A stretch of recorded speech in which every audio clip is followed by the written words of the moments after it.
Over there! A hopeless tramp has been brought in. Go and practice on him until morning, since you were so desperate to become a real doctor." The head nurse hissed venomously, addressing the newcomer. These wicked words scattered like a hollow echo through the chilly corridor of the night ward, leaving behind a bitter aftertaste of someone else's cruelty. The young girl obediently leaned over the man in filthy rags, cautiously scrubbing the wounds with ice-cold water. She was preparing for a grueling, thankless shift, but as soon as the mysterious patient regained consciousness with a low groan, the entire ward froze. Memory rarely preserves the formal portraits of the past, preferring to hide only sharp, aching fragments in its secret caches. It seemed to Sarah that that harsh November was forever imprinted on her fingertips by the rough surface of a cheap bandage and the icy touch of the porcelain sink in the corridors of the First City Hospital of Black Falls. She had come there to save lives, but instead she nearly parted with her illusions about the medical brotherhood. It turned out that the most terrifying ordeal for a young medic is not the deep wounds of patients, but blunt, bleak human envy. "You, honey, are not in a capital research centre, but in our own Black Falls surgery." The voice of the head nurse, Mrs. Evelyn Reed, echoed hollowly off the walls painted in pale green. She stood in the middle of the nurses' station, hands planted on her wide hip. Heavy gold rings on her plump fingers gleamed dully in the light of a flickering fluorescent lamp. "No one gives a damn about your honours degrees and notes here, sunshine," Evelyn continued, stretching her lips heavily coated in carrot orange lipstick into a fake smile. "Take a rag and march to room 5. They tracked in dirt after the rounds. It's sickening to look at, and our janitor won't be in until evening." Sarah nodded silently. At 22, she had managed to learn the main rule of survival in a female collective. Never justify yourself to someone who has already pronounced you guilty. The girl tucked back a strand of fair hair that had escaped her strict bun, straightened the edges of the modest grey cardigan thrown over her starched lab coat, and headed to the utility block. She turned on the ice-cold water. The rusty pipes grumbled discontentedly, spitting out a murky stream. The girl plunged her hands into the galvanized bucket. The freezing moisture stung her skin, but it was sobering. 1998 had been a hard year for the whole country, and Black Falls was no exception. Salaries were delayed for months, medications were issued strictly by count, and the hospital inventory probably remembered the dawn of modern medicine. But Sarah was glad even for this place. After her mother's death, she was left completely alone, and work became her only salvation from the all-consuming inner void. Heavy, shuffling footsteps were heard in the corridor. Dr. Julian Miller, a stout man of 55 with large, slightly knotty hands, stopped near the girl. His faded surgical scrubs faintly smelled of camphor and strong tobacco. "Evelyn's on the warpath again, Sarah?" he asked softly, adjusting his horn-rimmed glasses that had slipped down his nose. "Drop that. We don't have enough dressing materials. Bandages need to be cut and sterilized in the autoclave. That's more important than the floors." Sarah straightened up, wiping her wet hands on a waffle towel.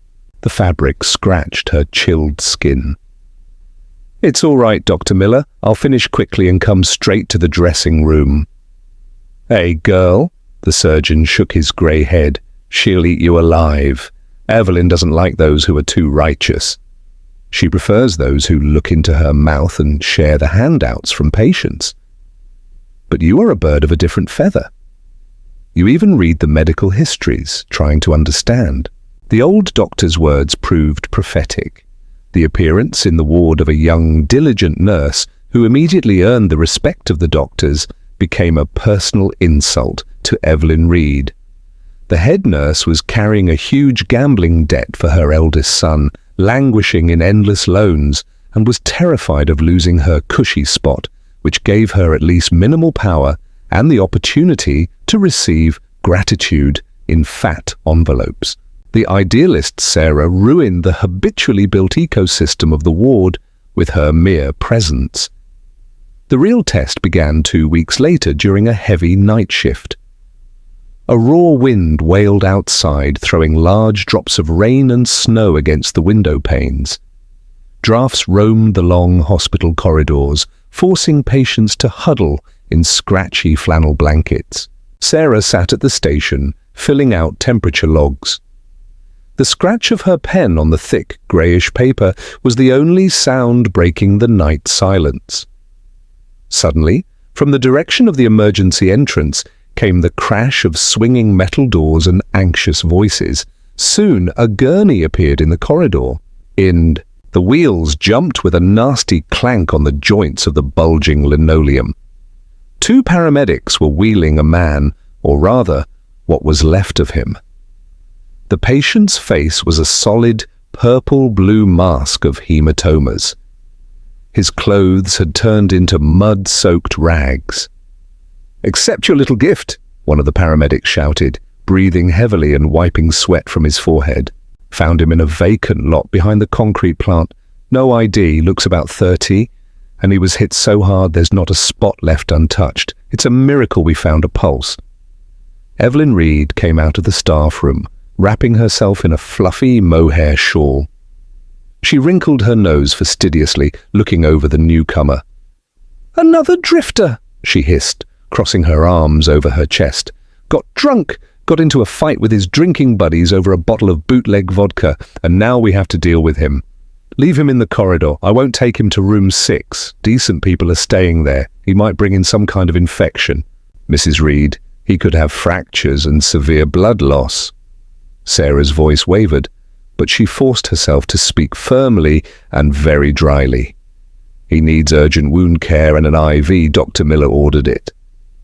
"I decide here who Dr. Miller ordered what," the head nurse snapped, her eyes flashing. "The doctor examined him in the ER. He'll live. Since you're so soft-hearted, sunshine, you deal with this dreg of society yourself." Evelyn Reed walked right up to Sarah. She smelled sharply of sweet perfume and peppermint lozenges. "You stay by him until morning. Clean him, bandage him, and set up the IVs. You dreamed of being a doctor, so practice. And if he gives up the ghost on my shift, you'll answer for it personally." "Understood?" Having left the order, the woman turned on her heels and disappeared into the staff room, slamming the door loudly. A metallic click followed. Evelyn Reed locked herself from the inside, cutting off Sarah's access to the only city landline on the floor. Sarah was left one-on-one with the moaning man on the gurney. The dim light of the corridor lamp caught the horrific wounds on the man's face from the gloom. The girl swallowed the lump rising in her throat. A suffocating wave of anxiety hammered in her temples like a pulsating vein. But her hands were already acting on autopilot. She brought over the medical cart. The glass ampules clinked against each other. Sarah put on sterile gloves. The thick rubber unpleasantly tightened her skin. Carefully, trying not to cause unnecessary pain, she began to cut the remains of the patient's dirty jacket with medical scissors. The fabric gave way with difficulty. When the man's chest was cleared, Sarah noticed what had escaped Evelyn Reed's fastidious gaze. Under the ruined outer clothing was a high-quality shirt made of fine cotton. The man's body was strong, muscular, without the signs of emaciation or disease characteristic of long-term wandering. This was clearly not a drifter. The girl moistened a gauze swab in antiseptic and began to clean the abrasions. Her movements were precise and light. Through the monotonous noise of the rain outside the window, a quiet, intermittent moan was heard. The patient jerked painfully. "Quiet, quiet, please," Sarah whispered, leaning close to his face. "You are in the hospital. You are safe. I'm going to give you some pain medication now." It will get easier. She skillfully drew the clear medication into a syringe. The needle went smoothly into the vein. The man exhaled heavily.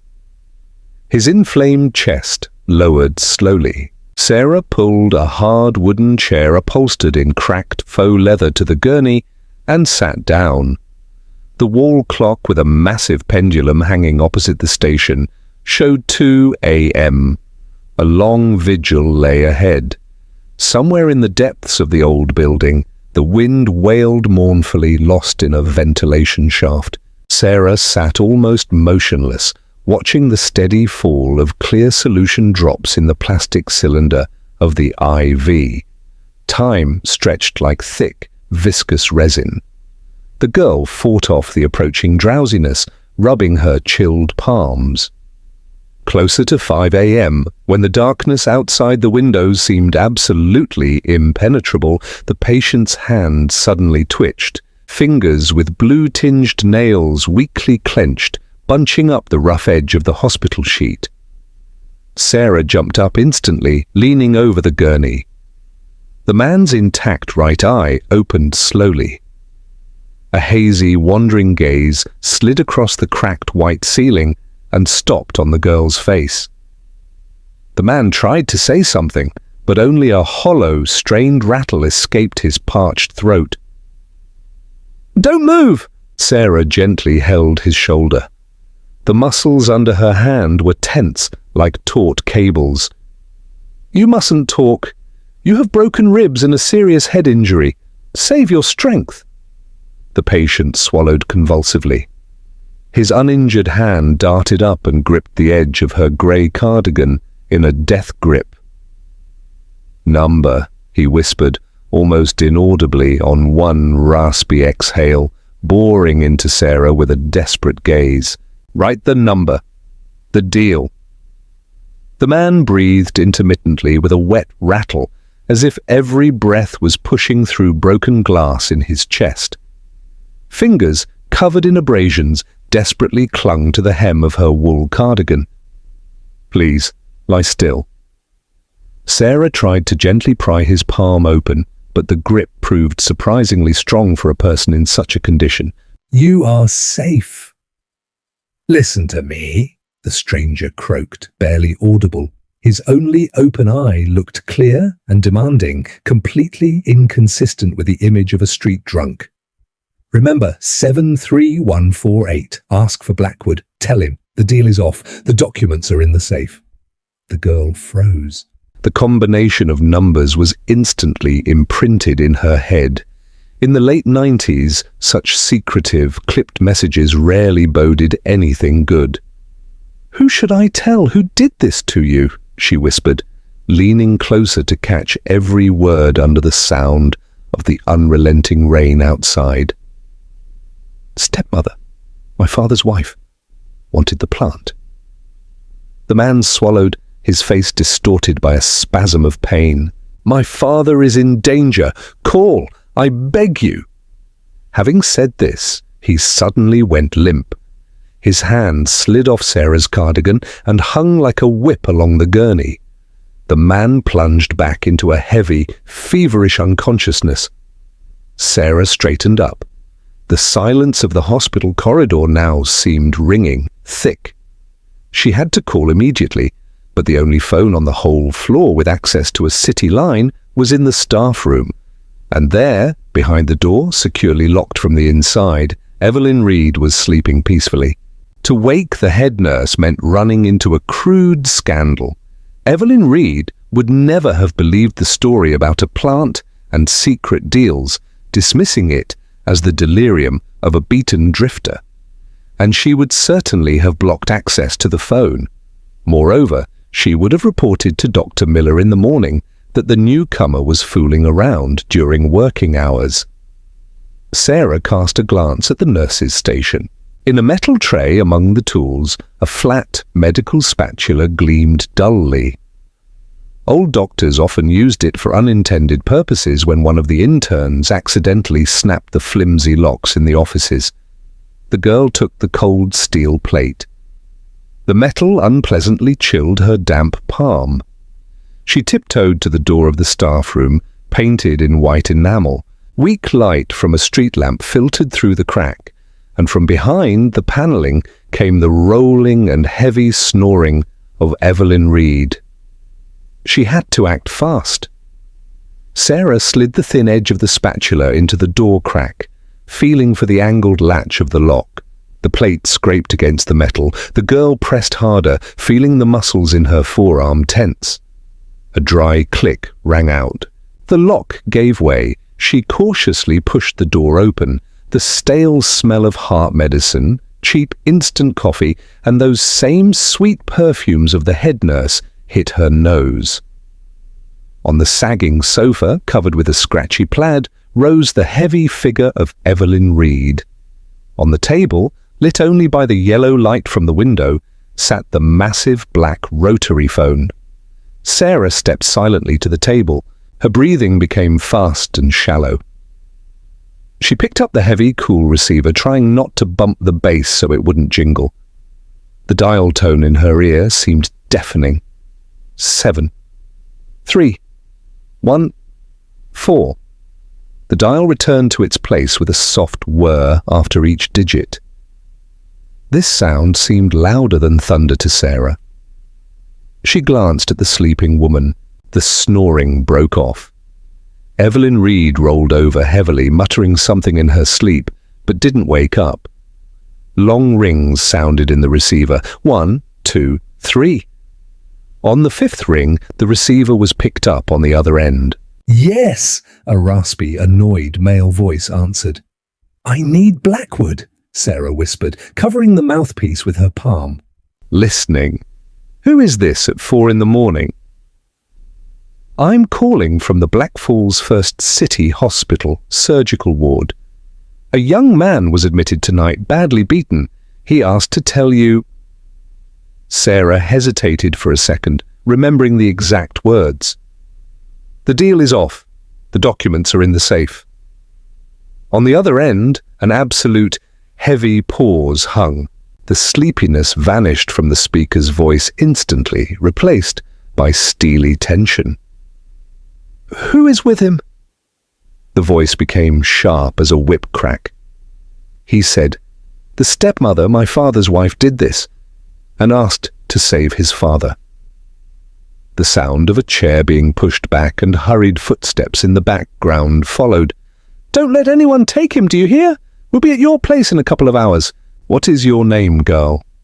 "Sarah. I'm just the duty nurse." She hurriedly put the receiver back on the hook without waiting for an answer. Slipping out of the staff room, she carefully closed the door, making sure the latch clicked back into place. Returning to the patient, the girl collapsed weakly onto the chair. Her legs felt unusually heavy. Only now did she realize what she had gotten herself into. The criminal turf wars of those years spared no one, and she, a simple nurse, had just stepped into the very center of someone else's dangerous conflict. The rest of the night passed as if in a fog. Sarah changed compresses, monitored the pulse of the stranger who did not regain consciousness again, and listened to every rustle outside the ward doors. Dawn was breaking. Grey silhouettes of bare poplars emerged outside the window. The rain had stopped, leaving behind only a leaden sky and deep puddles on the broken asphalt of the hospital yard. The daytime lamps began to light up in the corridor. Evelyn Reed woke up. The door to the staff room swung open with a noise. The head nurse, yawning and fixing her flattened perm, walked out into the corridor. Noticing Sarah still sitting by the gurney, she gave a crooked smirk. "What, sunshine? Your drifter didn't die?" she asked loudly, approaching. "You're wasting your time. They don't give bonuses or say thank you for those kinds. Move him to the back ward. The morning shift is coming soon. No need for him to spoil the view here." Sarah stood up silently, preparing to carry out the order, when suddenly the roar of many footsteps was heard from the central staircase. These were not the shuffling gaits of patients or the soft tread of doctors in rubber clogs. Expensive leather shoes stepped confidently and heavily on the echoing tiles. Evelyn Reed stopped mid-sentence and turned around. The heavy double doors swung open and several large men in strict dark suits entered the surgical ward. Ahead of them, leaning on a massive cane with a silver knob, walked an elderly, stately man. His expensive coat contrasted sharply with the peeling paint of the hospital walls. The man's face was pale, distorted by anxiety, and his gaze threw lightning bolts, scanning the space. He stopped in the middle of the corridor, glanced at the stunned Evelyn Reed, then turned his eyes to the gurney and froze. The cane in his hands trembled, almost imperceptibly. "Leo," he exhaled hoarsely, as if from underground, and forgetting his dignity, rushed to the beaten patient. Evelyn Reed backed away, gasping for air like a fish out of water. Her gaze darted from the prestigious guest to the fragile figure of Sarah. The scent of big changes filled the ward. The man sank heavily to his knees right before the gurney.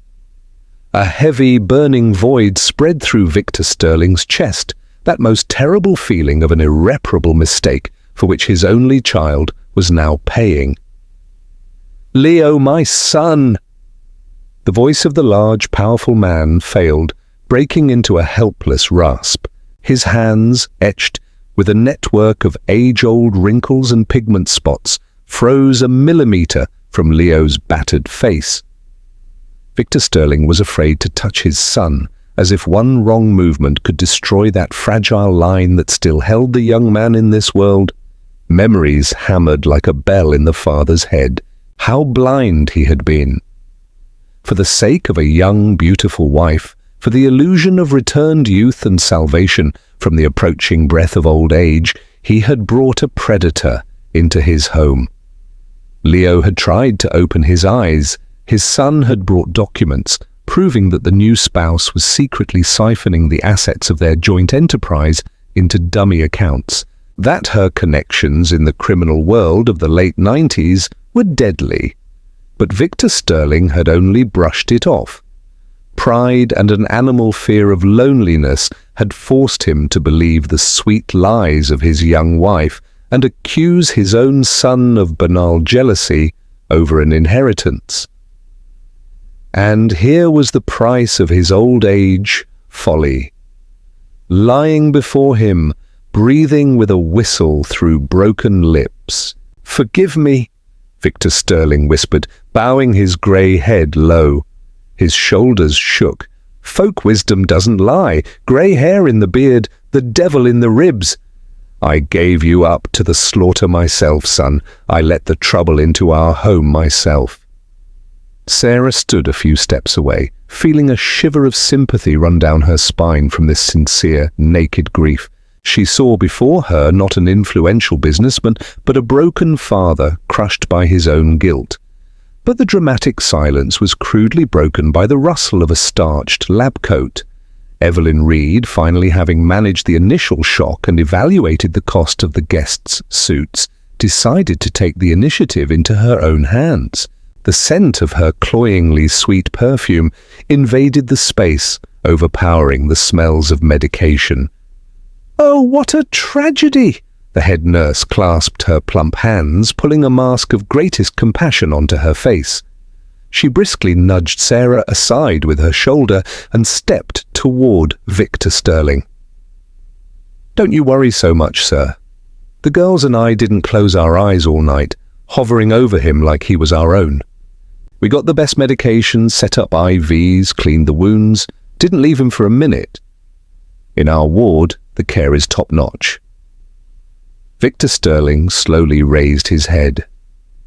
In his faded eyes, which a second ago were full of tears, a cold, heavy anger began to flare. He measured Evelyn Reed's stout figure with such a non-blinking, crushing gaze that she involuntarily backed away as if hitting an invisible wall. At that moment, one of the companions stepped forward, a tall, broad-shouldered man with a keen gaze, the very same Blackwood whom Sarah had called a few hours ago. He carried the scent of frosty street freshness and good tobacco. Hold on a second. Blackwood squinted, looking over the nurses. Which one of you called me at a little after 3 in the morning? The voice was young, and the caller just said she was the duty nurse. Evelyn Reed flared her nostrils indignantly, trying to save face. What calls in the middle of the night? The phone is under lock and key in the staff room. I personally... It was me who called, Sarah said quietly, but firmly, stepping out from behind the head nurse. She squared her shoulders, though everything inside was coiled in a tight knot. Victor Sterling rose with difficulty from his knees, leaning on a nearby bodyguard. He looked closely at the fragile girl in the grey cardigan.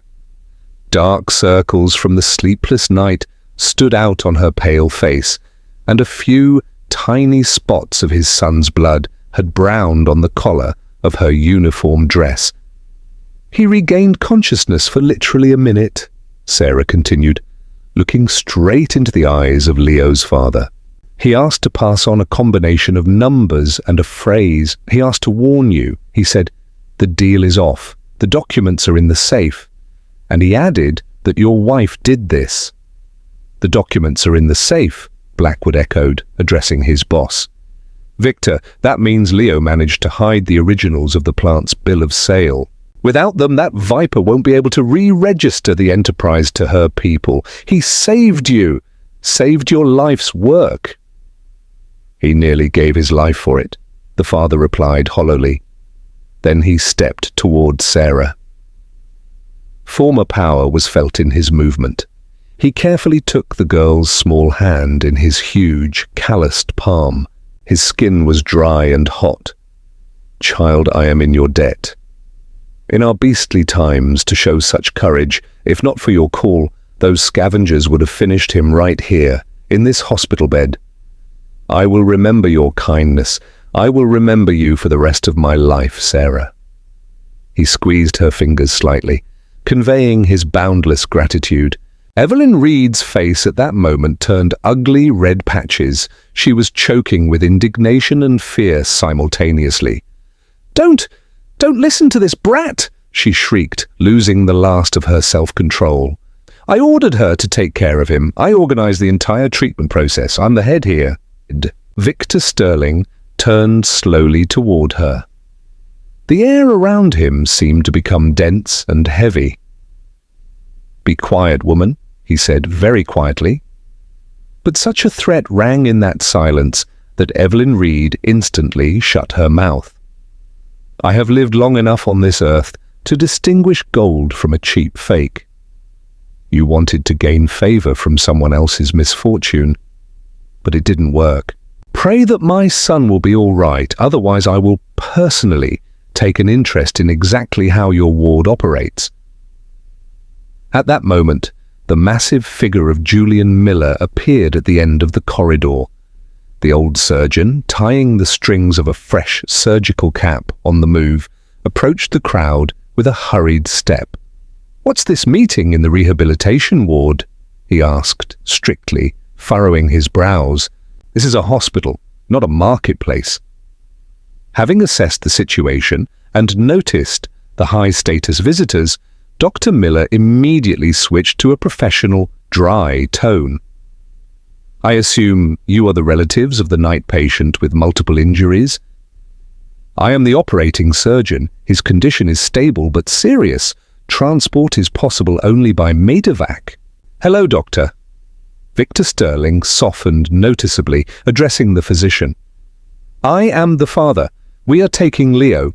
A team from a private clinic in the capital is already waiting at the entrance. They have better equipment, and it's easier to provide security there. Will you prepare the discharge papers?" Dr. Miller nodded, casting a quick, understanding glance at Sarah. "I will. Sarah? Girl? Help the orderlies with the transport. You pulled him through. You should be the one to see him off." The transfer process took about 40 minutes. It felt to Sarah as if she were working in a dream. She carefully rearranged the IV tubes, helping the strong guys from the private team move Leo onto modern pneumatic stretchers. All this time, she felt the patient's father's intent, studying gaze on her. When the process finally moved toward the exit, Blackwood lingered a bit. He reached into the inner pocket of his jacket and pulled out a thick white envelope. "Sarah, this is from Victor Sterling, a small part of our gratitude." He held the envelope out to the girl. Sarah stepped back a pace as if from fire, her cheeks flushed. "No, please take it back." Her voice trembled, but she refused resolutely. "I was doing my job. People don't take money for helping others. It's not right." Blackwood smirked, not maliciously, but rather with sincere surprise. He put the envelope back. "You're a rare bird, Sarah. Take care of yourself." The ward doors slammed shut, cutting off the sound of footsteps. Only Sarah, Dr. Miller, and Evelyn Reed remained in the corridor, the latter having stood quiet all this time, like a thundercloud. "Well now, sunshine," the head nurse hissed when the guest's footsteps faded on the stairs. Her eyes threw poisonous arrows. "Think you caught luck by the tail, refused the money to show off your sainthood, you stupid girl. Tomorrow that rich man will forget your name, but you still have to work with me, and believe me, I will make your life exciting." January 1999 fell upon Blackfalls with crackling, merciless frosts. The old wooden frames in the surgical ward were covered with a thick layer of sparkling frost, patterns of which resembled thickets of fairy tale ferns. The central heating barely coped with the winter cold, and the temperature in the corridors balanced on the edge of the minimum acceptable level. Patients huddled in wool sweaters brought from home over their hospital pajamas, and nurses hid their chilled hands in the pockets of thick lab coats. Sarah stood behind the nurses' station, sorting morning prescriptions. The sound of tablets being pushed out of rustling paper blisters seemed unnaturally loud in the sleepy morning silence. The cool, smooth plastic of the little medicine cups slid in her fingers. The girl felt a dull ache in her lower back. It was her third night shift in a row. Evelyn Reed, true to her promise to turn the life of her disobedient subordinate into a test of endurance, masterfully juggled the schedule, giving Sarah the hardest shifts. Suddenly, from the first floor, came the clank of the heavy entrance doors, upholstered in stiff, cracked faux leather. Confident male footsteps rang out through the echoing stairwell. This was not the shuffling gait of the sick or the soft step of doctors in rubber clogs. The sound of expensive shoes clearly stamping a step on the chipped floor tiles made Sarah raise her head from her notes. The double doors of the ward swung open. Fresh, stinging, frosty air rushed into the corridor for a moment, sweeping away the usual hospital smell of camphor and quartz. A tall man in a dark cashmere coat of perfect cut walked confidently down the long corridor. Unmelted snowflakes gleamed barely noticeably on his broad shoulders. In his hands, he held a huge, impossibly luxurious bouquet of white chrysanthemums for a provincial town in the late 90s. The thick, bitter fresh scent of the flowers preceded him, filling the entire space. Sarah froze, not finishing bringing the ampule to the tray. It took her several seconds to recognize in this stately man, radiating absolute confidence, the very same nameless patient who, 2 months ago, lay on a gurney representing a solid bloody mask. Only a deep crimson scar running to the temple and cutting through the right eyebrow remained as a reminder of the November tragedy.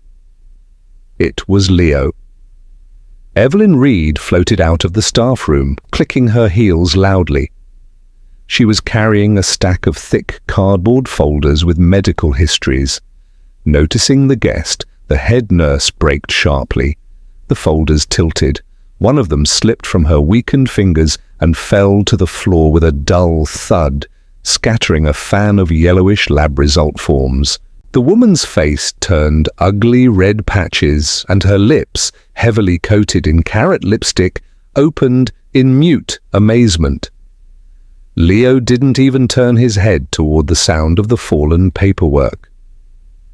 His dark, perceptive eyes unerringly picked out Sarah's fragile figure behind the nurse's station. He walked right up. The station barrier separating them seemed like a ridiculous obstacle now between two completely different worlds. A world of poverty, survival, and duty, and a world of big money, power, and opportunity. "Good morning, Sarah," he said. His voice was steady, deep. The short phrases fell weightily and precisely. There wasn't a gram of falseness in them. "I promised myself that my first independent outing after the rehabilitation course would be here." Sarah swallowed the lump rising in her throat. An unusual agitation constricted her breath. Her cheeks burned with sudden heat. She hurriedly pulled off the medical gloves, the rubber of which unpleasantly tightened her skin, and threw them into the tray. "Hello, Mr. Sterling." The girl remembered his last name. She tried to give her voice a maximally detached and professional tone, though everything inside was trembling from the surprise. "I'm glad to see you on your feet. How is your recovery going?" "Thanks to your courage, excellently." He placed the heavy bouquet right on the duty log. Close up, the flowers smelled even sharper, a reminder of the existence of another beautiful life outside the walls of this dreary hospital. At that moment, Evelyn Reed, finally having managed the stupor, hurriedly picked up the scattered papers and rushed to the station. A mask of greatest, almost maternal delight was instantly pulled onto her full face. "Mr. Sterling, heavens, what a joy to see you in such excellent health," she warbled in a fake, syrupy voice, unceremoniously nudging Sarah aside. A mixture of cheap hairspray and candy scent wafted from the head nurse. "Oh, how we all worried as a team, how we prayed for your recovery. You should go into the chief's office. We'll get the kettle going right now. Dr. Miller will be back from his rounds soon." Leo slowly, as if reluctantly, turned his gaze to the head nurse. In his eyes there was neither anger nor irritation, only an absolute piercing cold that made one feel physically uncomfortable. "Thank you for the hospitality," he cut her off in a tone that brooked no argument. "But I don't need tea, and my memory, despite the head injury, works perfectly. I remember that night in detail. I remember exactly who sat by me until morning, cleaning the wounds, and who ordered me thrown into the corridor as a hopeless case. And I know who committed a professional violation to call my father." Evelyn Reed choked on her prepared tirade. Her stout shoulders slumped. The fake smile slid off, exposing the confusion of a deeply unhappy aging woman whose tiny power within the scale of one ward had just been publicly trampled. She stepped back a pace, convulsively bunching the edges of her uniform in her hands. In that brief moment, Sarah felt a strange, lingering sense of pity for her tormentor. The constant fear of life and debts had eaten all the humanity out of this woman, leaving only an empty, embittered shell. Leo turned back to Sarah, completely ignoring the head nurse's presence. "My father, Victor Sterling, asked me to pass on his deepest gratitude." The man's tone softened noticeably. "What you did? You didn't just perform your medical duty. You saved our family from total collapse." "How is he feeling?" Sarah asked quietly. The theme of family, forgiveness, and broken ties always resonated in her with sharp pain. She remembered too well the stooped figure of Victor Sterling, crushed by the terrible truth. Leo's sharp facial features tightened. "Physically, he's holding up. Morally, he's broken," Leo answered honestly, looking straight into the girl's eyes. "You see, realizing in your old age that the person who shared your bread and bed was cold-bloodedly preparing your destruction, it kills your faith in people. The stepmother is under investigation now. Those papers from the safe were enough to fully prove her machinations with the plant's assets. But for my father, that's small comfort. Guilt gnaws at him for his own blindness. He blames himself for putting his own son at risk for the sake of an illusion of a young life. It's a heavy echo of betrayal that we all have to heal for a long time. Sarah nodded understandingly. Memories of her late mother, of the absolute trust that reigned in their tiny apartment, flashed through her head. Poverty hadn't destroyed their bond, whereas the big money of Leo's family had become a catalyst for a horrific tragedy. Guilt is a heavy burden, she said thoughtfully, but the main thing is that you are alive. Time will help him forgive himself. Leo studied her face closely, as if reading a complex text. Sarah? He made a small pause, changing the subject. I had a long talk with Dr. Miller. He told me a lot about you, about your talent, your amazing intuition, and about your main dream. I know you want to become a diagnostic physician. Sarah flushed. Heat flooded her cheeks. She felt unbearably awkward that her innermost dream, her personal guiding star, had been discussed without her knowledge. She stepped back half a pace, crossing her arms over her chest in a defensive gesture. Dr. Miller greatly exaggerates my modest abilities, she answered dryly. Those are just dreams that are unlikely to come true in the coming years. You know the realities of our time well. Getting into medical school without serious financial support or patrons is almost impossible. And I can't study full-time because I need to earn a living. I have no close relatives left who could help me with this. That is exactly why I'm here. Leo leaned forward, resting his hands on the station counter. His voice sounded insistent and convincing. I want to pay for your education from the first year to the last, plus a monthly stipend that will allow you to hit the books in peace and not pull night shifts for pennies while enduring. He nodded carelessly toward the staff room door, behind which Evelyn Reed had disappeared. Treatment like that? A thick, ringing silence hung in the corridor. Two janitors washing the floors by the procedure room froze with their rags in hand, afraid to miss a word. Sarah looked at this confident, strong man who was so matter-of-factly offering her the key to her future. Pride, bred by years of independent living, clashed with common sense inside her. Accepting such generous help from a former patient seemed wrong to her, almost insulting to her professional honor. I cannot accept this, the girl said firmly, straightening her back. The gaze of her fair eyes met Leo's dark gaze. My help that night is not for sale and has no price. I was doing what I had to do. A light, sincere smirk flickered on Leo's lips.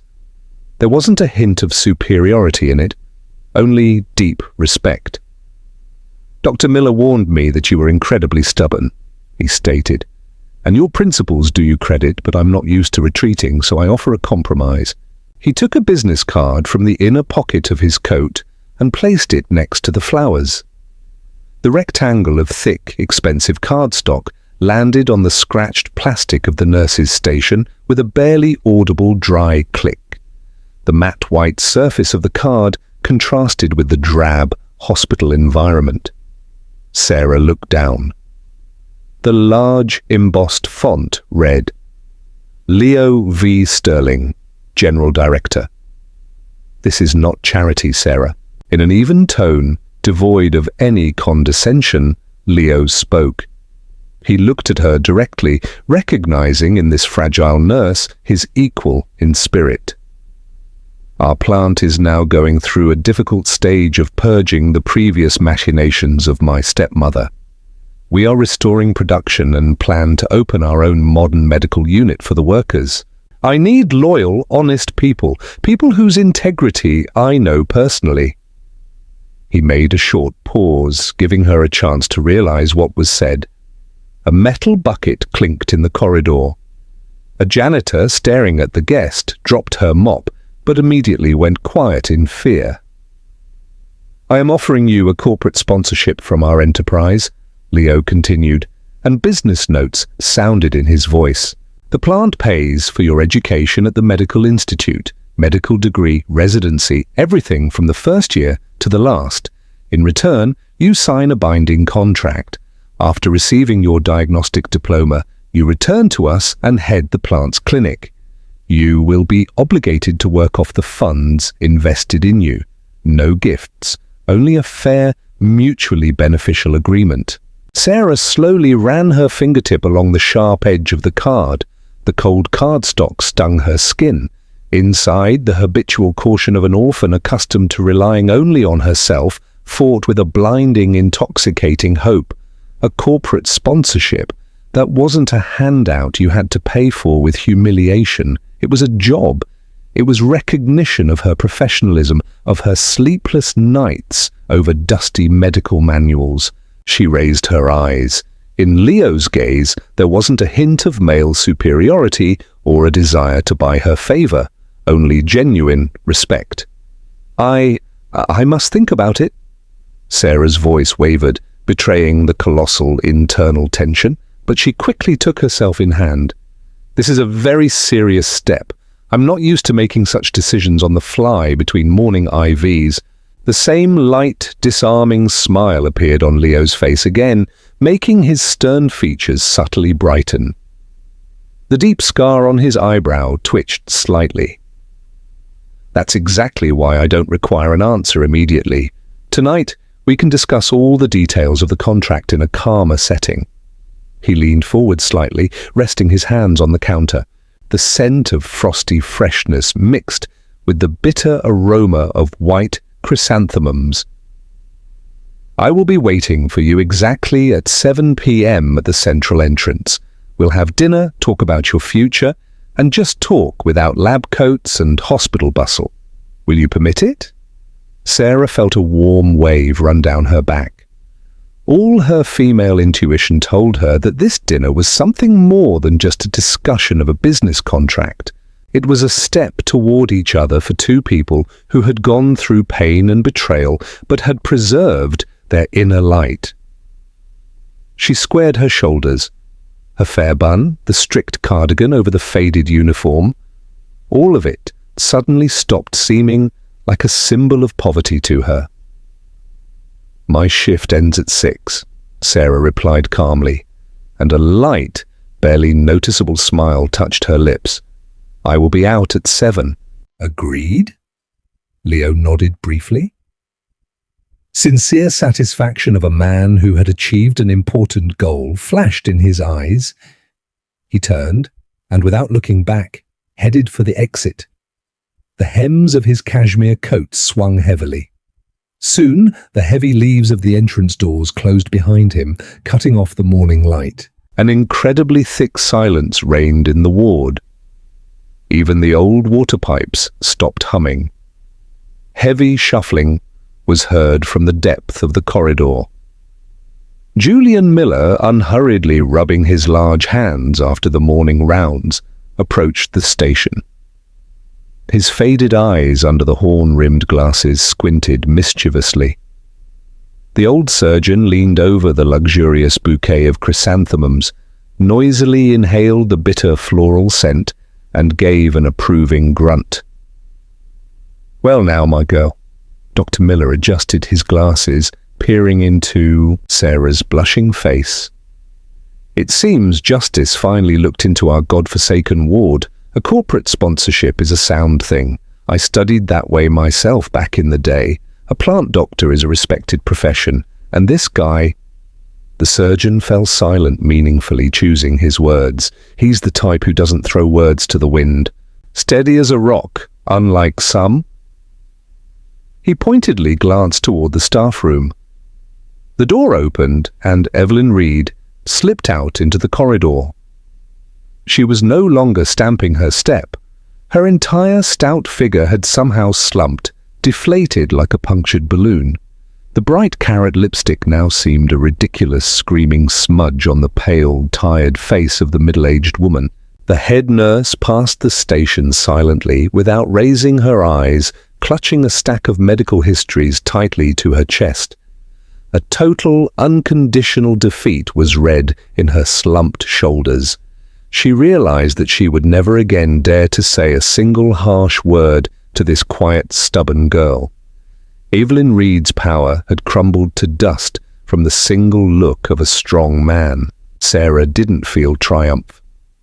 Looking after the hunched back of the head nurse, she felt only a lingering sadness from the understanding of how petty and terrifyingly people live when eaten by envy and fear of tomorrow.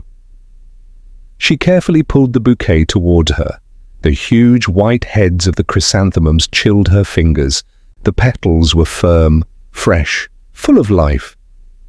The girl hid the embossed business card in the deep pocket of her old cardigan, the cardstock pressed against the fabric, and it seemed to Sarah that she physically felt its weight, the weight of her new, not yet written, but so long-awaited future.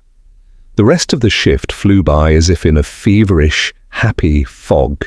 Sarah mechanically gave injections, measured blood pressure, and filled out temperature sheets, but her thoughts hovered far beyond the hospital walls.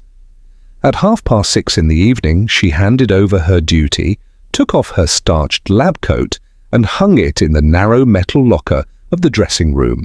She changed into her modest wool dress, buttoned the collar of her worn winter coat, and tightly tied her down shawl. Stepping out onto the hospital porch, Sarah inhaled the stinging, frosty January air.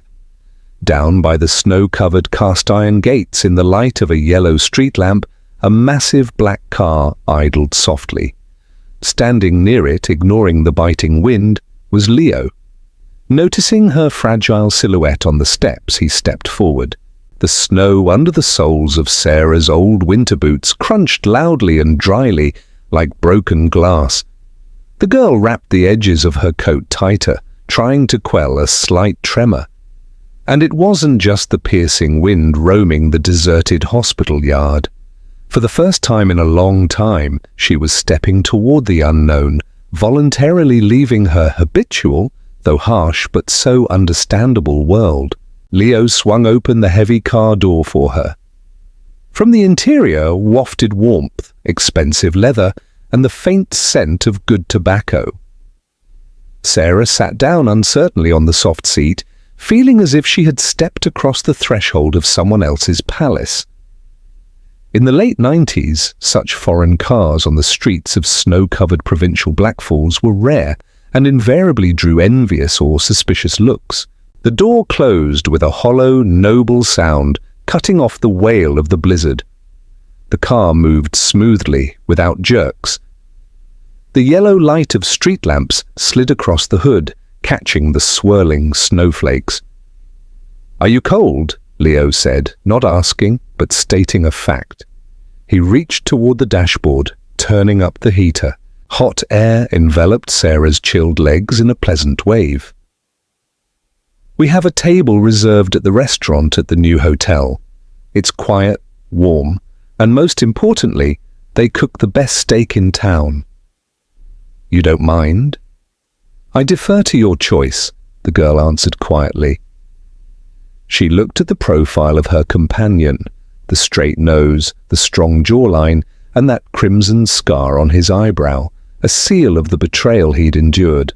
In the light of the passing storefronts, his face seemed carved from stone. They drove in silence, but it wasn't that heavy, awkward silence that one wants to fill quickly with empty chatter. Rather, it was the silence of two tired people who finally had the opportunity to exhale and just look at the falling snow. The restaurant greeted them with the muted light of wall sconces, styled as antique candelabras, and quiet instrumental music. The starch, crisp tablecloths caught the reflections of candle flames set in glass holders on the tables. It smelled of pine from the fir branches decorating the hall, roasted meat, and tart red wine. A waiter in a flawlessly clean white shirt and dark vest appeared noiselessly from the gloom, pulling out a heavy oak chair for Sarah. The girl sat down, feeling the thick, plush upholstery against her back. She opened the offered menu. The prices, printed in a flowery font, made her internally shudder. For one such amount, she could eat quite modest hospital lunches for a month. She hurriedly closed the folder. "I'll choose for both of us, if I may," Leo suggested softly, noticing her hesitation. There wasn't a shadow of patronizing condescension in his voice, only delicate care. He ordered roasted veal with savory herbs, hot bread, and a large pot of black tea with thyme. When the waiter left, Leo locked his fingers together and rested them on the edge of the table. The candle flame was reflected in his dark eyes, making his gaze even deeper. "I know what you're thinking, Sarah," he began quietly. "You're sitting here, looking at these white tablecloths and thinking that this all looks like a silly fairy tale, and that there's no such thing as a free lunch. In my life, fairy tales didn't happen." Sarah carefully adjusted her dress sleeve. The wool fabric slightly pricked her skin. "I'm used to trusting only what I can earn with my own hands. Your offer regarding the institute, it's generous, too generous for simple gratitude." Leo nodded slowly, accepting her directness. "You're right, it's not gratitude, it's an investment.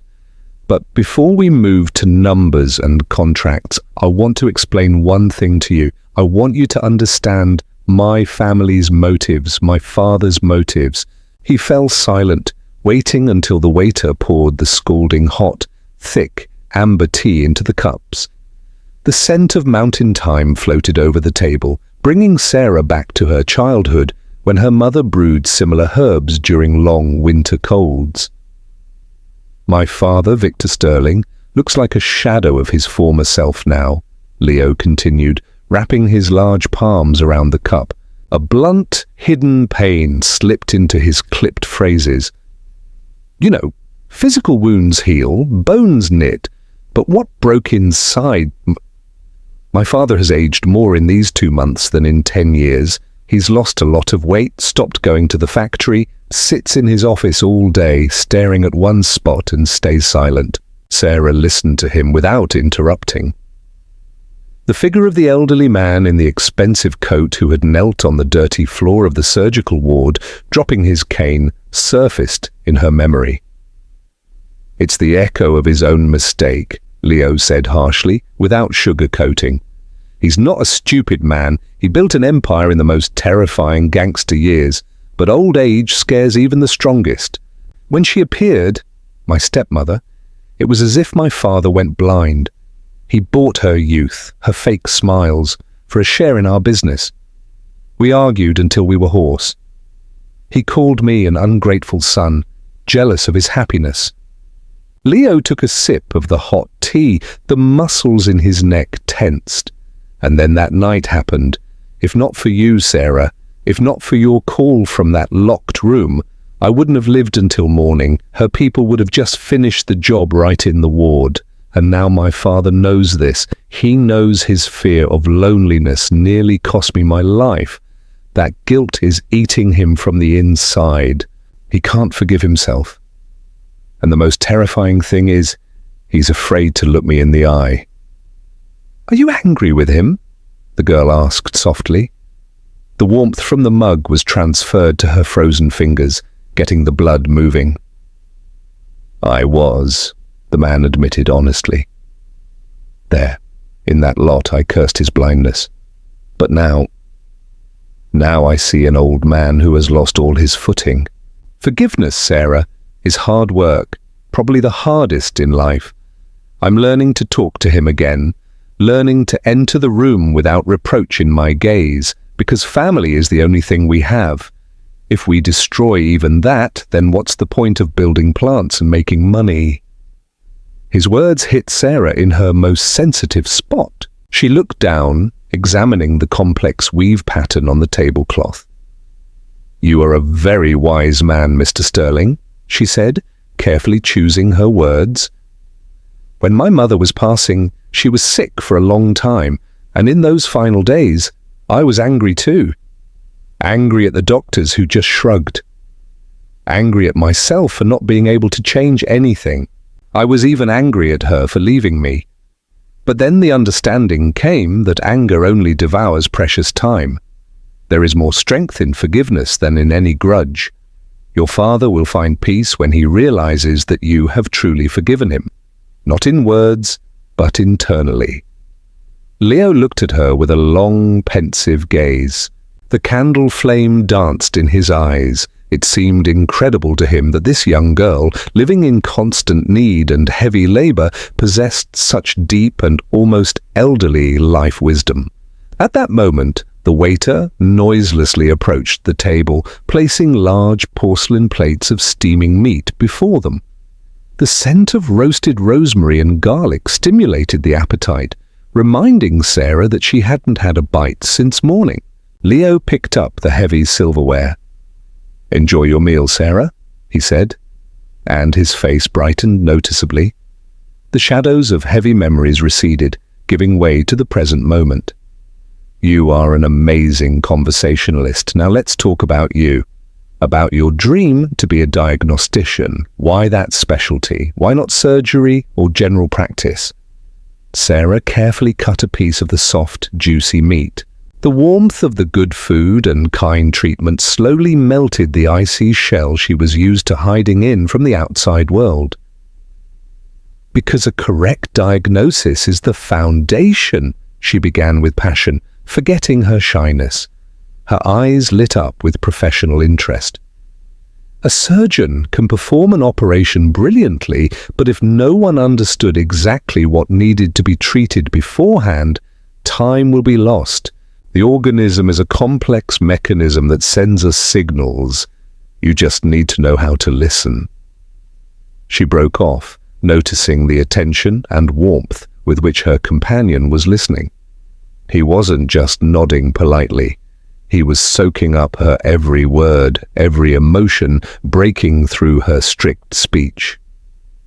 That evening, surrounded by the warm walls of the restaurant, far from the poisonous remarks of Evelyn Reed and the creaking hospital gurneys, the foundation was being laid not just for a working contract. The fragile, deep trust was being laid from which, over time, the strongest bonds grow.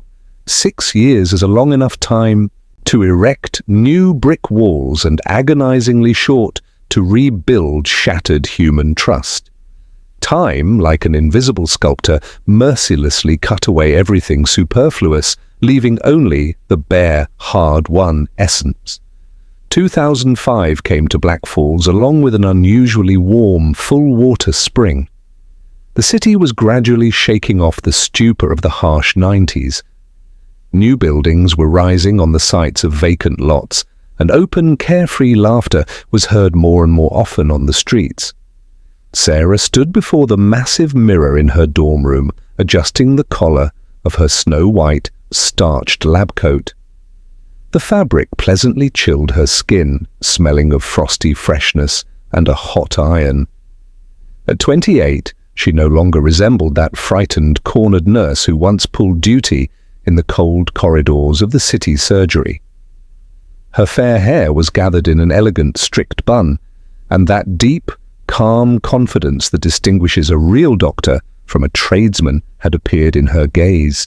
Behind her were sleepless nights over thick volumes of anatomical atlases, liters of strong black tea, and grueling exam periods. All these 6 years, Leo had been invisibly but very reliably present in her life.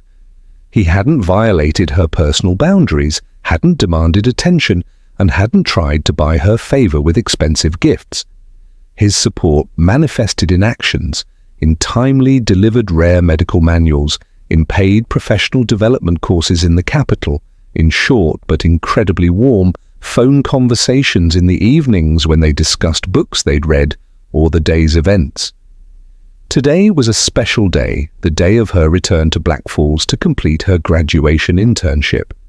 Not in the dilapidated city hospital, but in the completely new, built-from-scratch plant clinic. The train rocked smoothly on the rail joints. Emerald spring groves and fields flooded with meltwater flashed past the window. The metal cup holder clinked quietly in rhythm with the movement. The hot tea burned her lips, tasting faintly of railway soot. Sarah watched the fleeing landscape, feeling a thrilling, trembling anticipation rising inside. Leo was meeting her on the platform. Over the years, he had matured. A noble silver thread had appeared in his thick hair at the temples, and the heavy crimson scar on his eyebrow had whitened, turning into a thin, barely noticeable line. He was wearing a simple but expensive jacket of soft suede, smelling of good cologne and a spring wind. He stepped forward, taking the heavy travel bag from her hands. Their fingers touched for a moment. Leo's hand was warm and dry. "Welcome home, future chief physician." His voice sounded deep, with a soft, enveloping warmth that took Sarah's breath away. "The road wasn't tiring. In anticipation of good work, you don't feel the fatigue." The girl smiled openly, looking into his dark eyes. They no longer held that crushing, icy suspicion with which he had once arrived at the surgical ward. "How is Mr. Sterling? How is the construction?" "Construction is complete. And my father?" "My father is waiting for you more than the arrival of a commission from the Department of Health." Leo smirked, leading her to the car parked nearby. "That conversation in the library worked a miracle, Sarah. It was as if you pulled him out of a deep well." The car rolled smoothly through the renovated streets of Black Falls. Sunbeams jumped across the dashboard, creating an atmosphere of light, sparkling joy. Soon they turned onto a wide asphalt alley lined with young horse chestnut trees. At the end of the alley rose the three-story building of the new clinic, faced with light brick. The wide windows glistened in the sun, reflecting the white clouds floating across the sky. They got out of the car. The air here was saturated with the smell of fresh asphalt and moist, newly dug earth in the flower beds. "We built these walls, Sarah." Leo stood beside her, hands in his jacket pockets. The wind ruffled his hair. "We bought the best German diagnostic equipment. We prepared the wards, but walls are just stone and concrete. You are the one who will breathe a soul into this place." Sarah walked to the wide front porch. She ran her hand along the smooth, cold, stainless steel railings. The metal gave a pleasant chill. The girl remembered the peeling floor tiles, the smell of rusty pipes, and the poisonous shouts of Evelyn Reed. That painful experience hadn't broken her. It had only strengthened her desire to create a place where patients would feel like people, not a burden. In the spacious hall of the clinic, it smelled of fresh plaster and wood shavings from the new furniture. Toward them, leaning on an elegant cane, hurried Victor Sterling. The old man had changed strikingly since their last meeting in the gloomy library. He had put on a noticeable amount of weight. The parchment-like paleness had disappeared from his face, replaced by a healthy flush. In his faded eyes, that same fire of a creator burned again, which had once helped him build the plant. He hadn't just returned to life. He had found a new, deep meaning in it. All his strength and funds previously spent on the empty entertainment of his young traitor wife, he had invested in creating this medical center. "Sarah, child." Victor Sterling opened his arms, dropping the cane from his hands. It hit the perfectly clean porcelain tile with a dull thud, but the old man didn't even notice. He hugged the girl tightly. His wool jacket smelled of expensive tobacco and peppermint lozenges. "You look wonderful, Mr. Sterling." Sarah laughed sincerely, returning his warm hug. "It seems work has done you good." "It's not work, my girl. It's redemption." The old man stepped back and looked at her matured, beautiful face intently and with great tenderness. "You know, I personally checked every apparatus in the functional diagnostics room with the engineers to make sure everything worked like a Swiss watch. because I remember how you were cutting bandages with old scissors in that November darkness. There will be no more of that. We built a fortress for you." Leo, standing a little way off, picked up the fallen cane and handed it to his father. "Come, let me show you your office," Leo suggested, touching her elbows softly. The chief diagnostician's office was located on the second floor, in the brightest wing of the building. The spacious room was flooded with spring sun. A light, springy linoleum lay on the floor, and a massive desk made of natural wood stood by the window. On the desk, in a heavy glass vase, stood a huge bouquet of white chrysanthemums, the exact same ones Leo had brought her to the hospital many years ago. Their bitter, fresh, spicy scent instantly filled her lungs, bringing Sarah back to that very January day when her life had taken a sharp turn. She walked to the desk and touched the firm, cool petals with her fingertips. "You remember?" she said quietly, not turning around. "I remember every minute of that day." Leo approached from behind, stopping half a pace from her. His voice sounded muffled, almost intimate. "I remember your wool dress. I remember how you hid your chilled hands in your coat pockets. And I remember your gaze, direct, honest, and uncompromising. I was looking for a specialist, Sarah, but I found the person without whom I can no longer imagine a single one of my days." Sarah froze. The air in the office suddenly became dense, electrified. For 6 years they had been moving toward this moment, carefully building a bridge between two scarred souls. They hadn't rushed things, giving each other time to grow and get stronger. And now, within the walls of a clinic built on a foundation of honesty and forgiveness, this conversation was inevitable. Sarah turned slowly.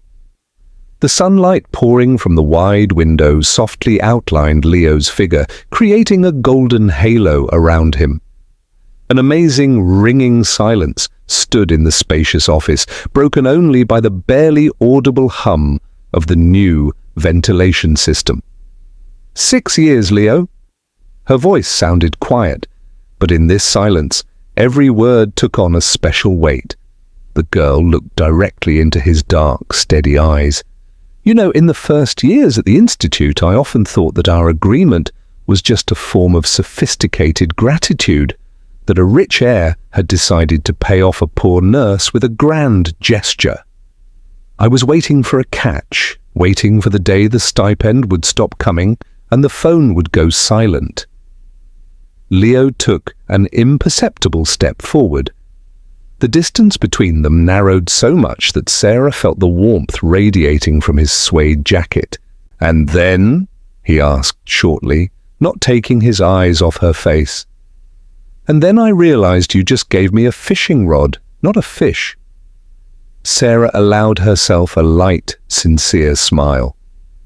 "You made me believe in my own strength. You called me in the evenings when I was dropping from exhaustion after cramming Latin, and we talked about books we'd read, about building this clinic, about how the city was changing. You became the closest person to me, Leo, the person who is always on my side." The man raised his hand and carefully, almost weightlessly, touched her cheek. His large fingers were surprisingly soft. This simple touch instantly erased all the invisible barriers they had built for years out of respect for professional ethics. "The contract was just an excuse, Sarah," he said. And in his deep voice sounded that absolute honesty that only comes with a hard-won decision. "An excuse not to lose sight of you. I saw how hard trust was for you. You were used to defending yourself against the whole world, used to waiting for a stab in the back. If I had started courting you then, in the late 90s, you would have just run away.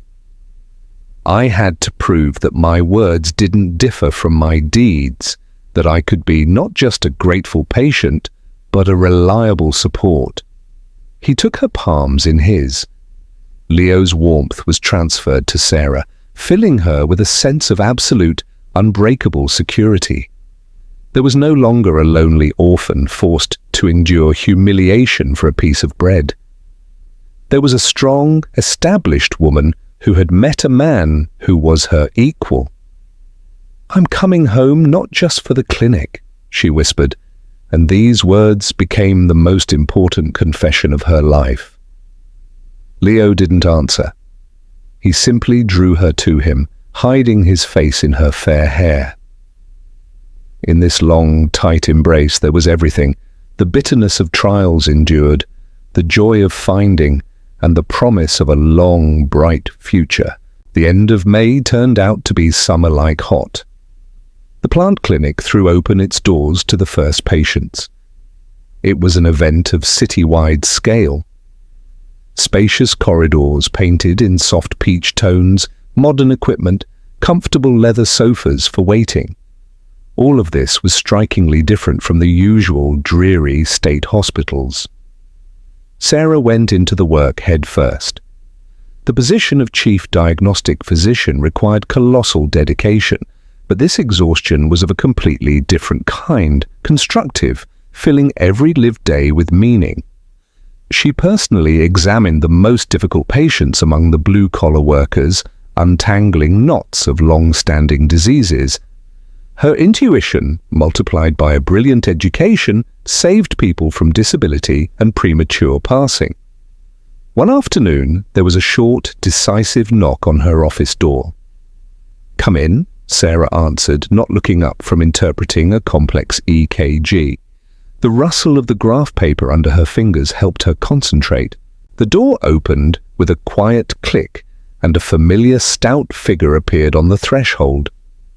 Julian Miller, looking noticeably older, leaning on a knotty cane, but with that same mischievous squint in his faded eyes, stood in the doorway. He was wearing a light summer suit that smelled of freshly cut grass. "Well, hello there, colleague," the old surgeon boomed, looking over the spacious, sun-drenched office. "Will you let a retiree into your palace?" Sarah dropped the EKG and literally flew out from behind the desk. She rushed to her old mentor, tenderly hugging his broad shoulders. The fabric of his jacket was rough and warm. "Dr. Miller, what a joy!" Her voice trembled from the rush of memories. "Come in, please. Sit in the armchair. I'll order some tea right away." The old man sank heavily into a deep leather armchair, stretching out his aching legs with pleasure. He studied Sarah's face intently for a long time. "The girl has grown up," he nodded satisfactorily. "I've heard of your successes. All of Black Falls is buzzing. The workers are praying for your medical center. And Leo Sterling, they say, worships the ground you walk on. So I wasn't mistaken in both of you back then." Sarah poured hot tea into elegant porcelain cups. A thin scent of bergamot floated through the office. "None of this would have happened without you, Dr. Miller," she replied softly, handing him the saucer. "If you hadn't supported me back then in surgery, how are things there now? How is Evelyn Reed?" The old doctor's face darkened. The clink of the spoon against the cup suddenly seemed anxious. "Evelyn's not in the ward anymore, Sarah," he sighed, looking into the dark liquid. "She quit about 3 years ago.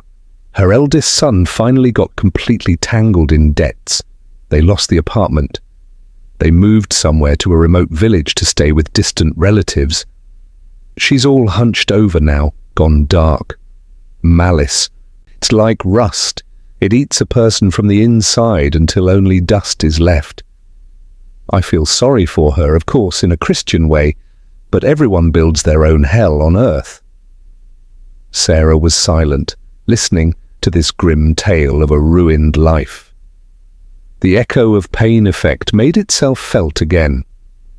Evelyn Reed, who had tormented subordinates, tried to gain favor with the rich and trample the weak, ended up on the ashes of her own ambitions, while those who preserved mercy and honor in the darkest times managed to build a strong, bright world around themselves. A sunbeam slid across the smooth surface of the desk, illuminating a gold ring with a small but clear diamond on Sarah's ring finger. Ahead was a long, complex but incredibly happy life. October 2010 turned out to be unusually golden and calm in Black Falls. Crimson and yellow maple leaves covered the paved paths of the suburban settlement with a thick, rustling carpet. The autumn air was transparent, ringing, and smelled of tart smoke from bonfires mixed with the scent of overripe apples. Sarah stood by the wide window of the spacious kitchen in the Sterling home. Over the past years, this mansion, which once resembled a cold, soulless museum, had transformed beyond recognition. Heavy velvet curtains had given way to light, pale linen. The oppressive, suspicious silence had vanished. Now it smelled of vanilla, baked apples, and freshly brewed herbal tea, the sense of a real, living home where love dwells and where people are always expected. At 33, Sarah had become not just a recognized professional, the chief diagnostic physician of the best clinic in the region. She had found that quiet, deep female wisdom that shines in one's gaze with a steady, warming light. The thin blade of a steel knife cut through the dense, greenish skin of an apple with a light crunch. Sour sweet juice sprayed out, leaving a sticky trail on her fingers. Sarah carefully removed the core, generously sprinkling the fruit with a mixture of cinnamon and cane sugar. The small grains rustled quietly, falling onto the ceramic dish. From the living room came the steady hum of voices. There, by the lit fireplace, Victor Sterling was playing with his grandson. Michael had recently turned 4. The boy sat on a soft plush rug. He was wearing a cozy, mustard-colored wool sweater and loose corduroy trousers. The child was absorbed in building a high tower of wooden blocks. The smooth, polished wood clacked quietly as piece was laid upon piece. Victor Sterling, settled in his favorite deep armchair, watched the process intently. The old man rested his chin on his folded hands. His completely grey hair gleamed in the reflections of the flames. "The foundation, Michael, must be made wide," the grandfather instructed unhurriedly. And in his hollow, velvety voice sounded infinite tenderness. "If the base is weak, any accident will destroy your whole structure. In life, son, it's exactly the same." The boy nodded seriously, adding 2 more heavy blocks to the base of the tower. Victor Sterling approvingly patted his grandson on the shoulder. Sarah watched this scene, leaning against the doorframe. She wiped her hands on a linen towel. The coarse fabric pleasantly rubbed her damp skin. The memory of that terrifying November morning many years ago surfaced vividly in her mind, when this same man stood on his knees on the dirty hospital linoleum, crushed by guilt and the expectation of inevitable loss. The echo of pain had long since melted away, dissolved in Michael's laughter, and in daily constructive work. Forgiveness proved to be not just a beautiful word, it became that very wide foundation the old man was speaking of now. The front door clicked shut softly. A wave of outdoor coolness followed. Leo entered the hallway. He took off his leather jacket, hung it on the hook, and walked into the living room. A navy blue blazer fit his broad shoulders perfectly. Years had added to his stature, and the thin scar on his eyebrow had almost merged with his skin, becoming only an echo of a past life. "How are our builders doing?" Leo asked, approaching his wife and softly kissing her on the temple. He smelled of the frosty wind. "They're building for the ages," Sarah smiled, returning the kiss. "How was the board of directors meeting?" The decision to expand production was made, and most importantly, they approved the budget for buying the new MRI machine for your clinic, the German one you spotted in the catalogues. Sarah's eyes lit up with professional excitement. Leo, that's fantastic news. Dr. Miller will be thrilled. He was just complaining that the old X-ray machines don't give a full picture for complex joint injuries. Hearing the name of his old friend, Victor Sterling turned his head. Julian promised to drop by for dinner tonight, the old man said, grunting as he rose from the chair. His joints were failing him, but his spirit remained strong. Sarah, those apples of yours aren't going to burn, are they? It smells like it's all through the house, Sarah realized, and hurried to the kitchen. Heat from the oven hit her face in a dry, hot wave.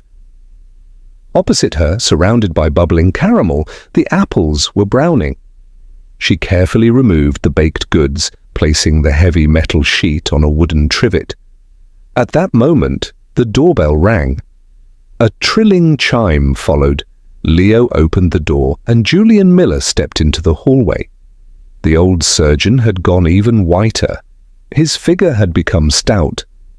He leaned heavily on a cane, but his faded eyes behind the horn-rimmed glasses still squinted mischievously. In his hands, he held a small bundle tied with twine.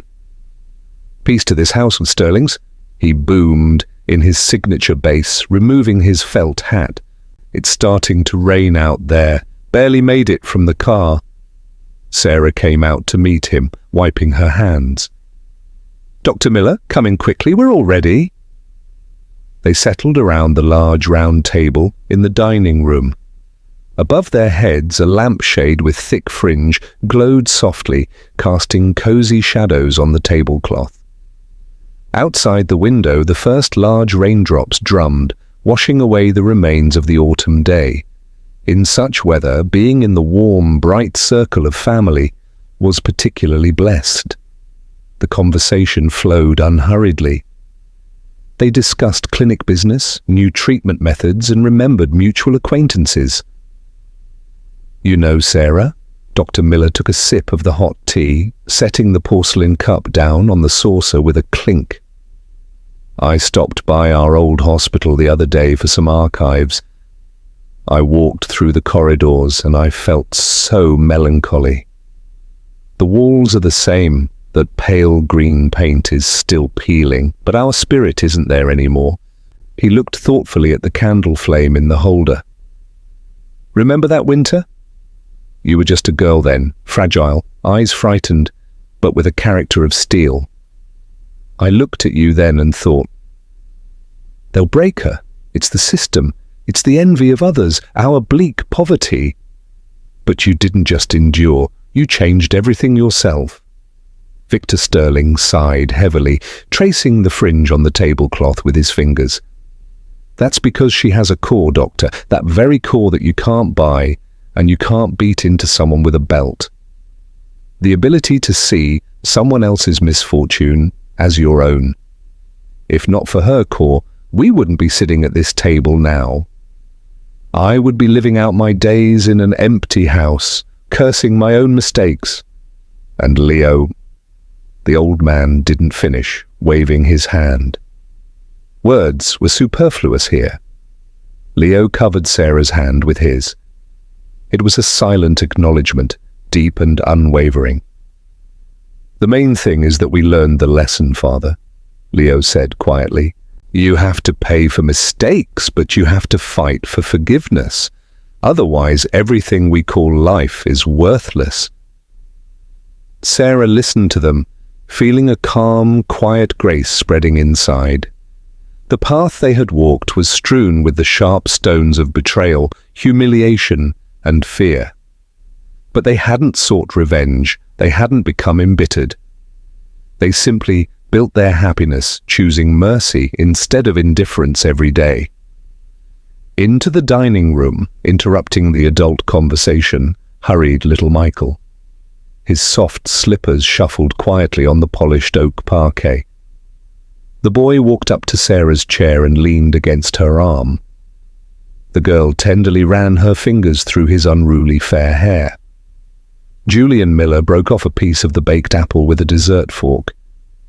A thick, lingering caramel syrup hung in an amber drop from the silver tines, catching the reflections of light from the table lamp. The air smelled strongly of cinnamon and comfort. "You know, colleagues," the old surgeon said, carefully dabbing his lips with a linen napkin. The fabric rustled stiffly in his large fingers. "In 40 years at the operating table, I realized one important thing. The most difficult procedure isn't picking bone fragments out millimeter by millimeter. The hardest thing is to cut a long-standing grudge out of a person so that the metastases of malice don't go further. If you leave even a tiny piece, it will devour the person from the inside, like that head nurse." Victor Sterling nodded slowly in agreement. He looked at his grandson, and in his faded eyes reflected the deep, hard-won wisdom of a man who had nearly lost everything due to his own pride. A sudden gust of wind hit the window pane sharply. The sound was cracking and alarming, but inside the brick mansion it was unshakably warm and secure. Sarah looked around at her family. She looked at her husband, who had transformed from a broken stranger on a gurney into the sturdiest support of her life. At her father-in-law, who found the courage to admit a fatal mistake and earn true forgiveness. At her old mentor, who kept faith with his calling through the hungriest and darkest years. And at her son, the living continuation of their shared happiness. At that moment, she realized the main rule that was never taught in medical school lectures. True healing doesn't start with a prescription pad or a precise diagnosis. It starts with a difficult but necessary decision, not to answer a blow with a blow. Envy, greed, and betrayal always leave behind only scorched earth. But it depends only on the person themselves whether to plant a new, blooming garden on those ashes or to sit in the soot for the rest of their days, reveling in their own grief. Sarah raised her porcelain cup with its slightly cooled herbal tea, to having enough courage for forgiveness, to always be in our home, she said quietly, but very firmly. The others supported her silently. The thin porcelain cups touched together softly, making a melodic, clear chime that hung for a second under the room's rafters. The rain outside the window continued its monotonous, lulling song, forever washing away the last traces of past anxieties and leaving behind only the bright, purifying freshness of a new day. Dear viewers, were you moved by Sarah's story? Share your life wisdom and memories in the comments. Your experience is very valuable and perhaps right now will help someone make the right decision. If this story resonated in your soul, please support it with a like and subscribe to the channel. Many more sincere and deep life stories await us ahead.